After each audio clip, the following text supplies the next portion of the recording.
What is going on YouTube? It is FlopFish here, and welcome back to another trade deadline kind of post report thing. And this one's about the last trade that I couldn't cover because it wasn't announced until the video was uploaded yesterday, and it's one that I actually want to spend a bit of a longer time on too, ironically, and that is the trade of Erat and Lada to Washington for Filip Forsberg. And this is a pretty big trade. It's not like something huge, but it's a pretty big trade, especially because a lot of people, especially out of the Washington camp, out of the Nashville camp, and around the league, don't seem to understand the value of this trade. But hold up, let's flash back to yesterday, and I tweeted about this a couple times, and pretty much said the Southeast Division, whoever's in that division, and the top three teams, I named were Carolina, who's obviously not going to do much more of a trade. The top two teams in there are Winnipeg and Washington. Washington's only 2 points back of Winnipeg, and Washington has 2 games in hand. That means that they're fairly likely to make the playoffs. They're fairly likely to pass Winnipeg. And, why not, kind of just gear up for it? Why not gear up for that playoff run? And it's kind of shocking, just reading about people. Yes, Forsberg's an elite he's a very, very good prospect. Don't get me wrong there. But they might, especially with realignment next year, they're probably not going to make the playoffs next year. And if they have a shot this year, they might as well take it and go for it. And Forsberg is just that. He's a prospect. Now, they probably thought pretty hard about this, but they're still getting... Lada's still a good third, fourth liner, a good checking forward, and, he'll be able to step in probably next year for the team, which is pretty good. And then you get Erat, who's arguably one of the best two-way forwards in the game, very, skilled offensively and very good defensively. And, maybe he kind of gets the lineup injected with some energy in there, too. He's very good on the power play. He's a good penalty killer. And he's just overall, he's a left-handed shot also, which Washington does need. And it's just the combination of everything makes this trade just seem like such a genius move to me by Washington. Was it risky? It is very risky. We won't be able to tell this, we can have 2020 hindsight on it in 5 years. But if Washington makes the playoffs this year and they go into the second round even, that is a success in any way, shape, or form. They still have, once you make the playoffs, you can still, anyone can win the Stanley Cup. And that's kind of where I stand on this trade.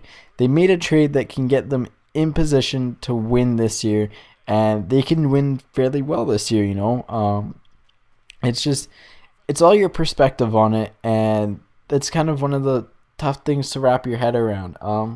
Like I was saying about Winnipeg needed a top 6. They desperately needed a top 6, and while they stood pat, which isn't a bad thing, they just, I don't know. I don't think they'll be able to make the playoffs without that top 6 now.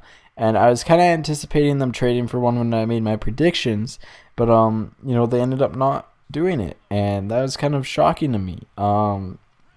Just because, you look at the division, that once again, 3 of the 7 teams in Winnipeg's division are making it in next year. Here's their division: Chicago, which arguably better, Colorado, Dallas probably meh, Minnesota's better, Nashville kind of on par, and then St. Louis. So you got 3 teams above them who are for sure, in my opinion, better. Which those are the 3 spots. So now they're battling for the 2 wild card spots between Colorado, Dallas, and Nashville, arguably. So then you got those teams, and then in the West, in the other division, you can pretty much give probably Calgary. You look at that division, the only weak team in it is really Calgary. The other teams are pretty solid, and they're going to be giving a heck of a battle for that wild card. And that's just something that a lot of people don't really think about heading into this trade, is that this might be their only chance, both Washington and Winnipeg's chance to make the playoffs in 3-4 years. And to me, that risk is totally worth it. and they're gonna go for it. And who knows what happens? They've been doing pretty well as of late, and if they keep this up, maybe they can string something together in the postseason. If Ovechkin gets hot, watch out, right? Anyways, so that's kind of my opinion on this trade, and I guess one last final word on it is that Forsberg is still a prospect. There's no way in knowing if he's gonna pan out 100% or not.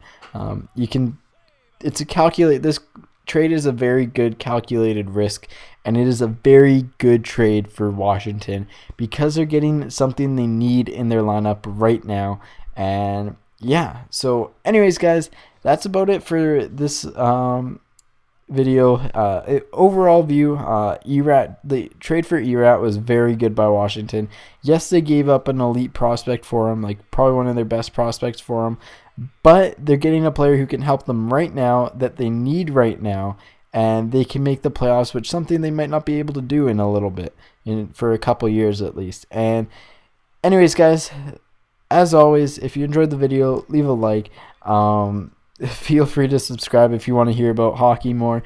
And the next video will be about Luongo, which is going to be going up tomorrow, which is going to be probably a fairly long one. I got a lot to say about that one. But anyways, guys, as always, take it easy and peace out.